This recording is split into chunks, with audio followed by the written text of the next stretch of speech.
Hi, welcome to Empower Today. Over 6 weeks, I just want to look really briefly at 6 things that can help us to feel more human. And by more human, I mean connected to God, connected to ourselves, connected to others, and connected to our planets. So number one that I want to share with you, and I've not got all of these sorted, by the way. I want to be really clear about that. You're not with some spiritual guru who glides through life, knows it all and has done it all. I am an apprentice just like you of life, learning as I go along. That's actually what being a follower of Jesus means. It's an apprentice, someone who is learning as they go along in life. And something that Jesus was really good at, number one, is sleeping.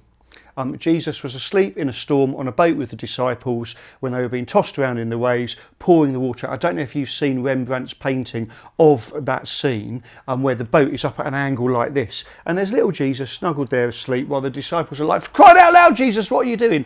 And he wakes up and he tells the wind and the waves to be still and silent.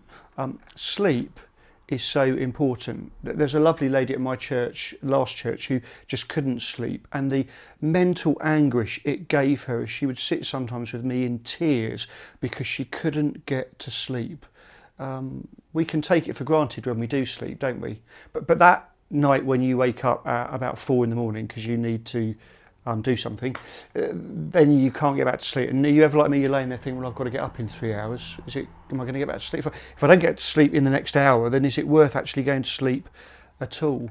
Charles Spurgeon, the Baptist minister from the late 1800s, he wrote about one of the Psalms. I can't remember which one it is, you can look it up. But he said how that Psalm says that sleep is a gift from God and that we should ask God for it. Doctors, health people tell us we need between 7 and 9 hours sleep a night. Apparently Margaret Thatcher survived on 4 hours sleep a night and got so much done. I tried that once. 3 days I did 4 hours sleep. I was exhausted, grumpy and unproductive at the end of it and thought, I am not Margaret Thatcher, I'm Neil Durling. So what works for you?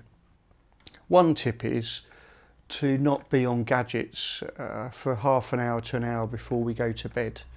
I've learned that the hard way sometimes as I scroll through my phone just looking at the news. The news is disturbing and we shouldn't hide from it, but actually is it good to have those images in our head before we go to sleep? Maybe it's better to have those images in our head in the morning when we wake up fresh and ready to pray and get on with our day. So how much do you sleep? What's your routine? If you're in a family situation, does it work with others? Do you need to sit down with them and say, look, I'm going to bed at this time? Because we can spend so much time, if we're not careful, can't we, just sitting up watching Netflix after Netflix after Netflix or whatever platform it is you watch. And then you get to midnight and think, well, what have I done? Maybe it's better to go to bed earlier and get that sleep. That's the first one that I want to share with you that I'm working on but haven't quite got nailed. Take care.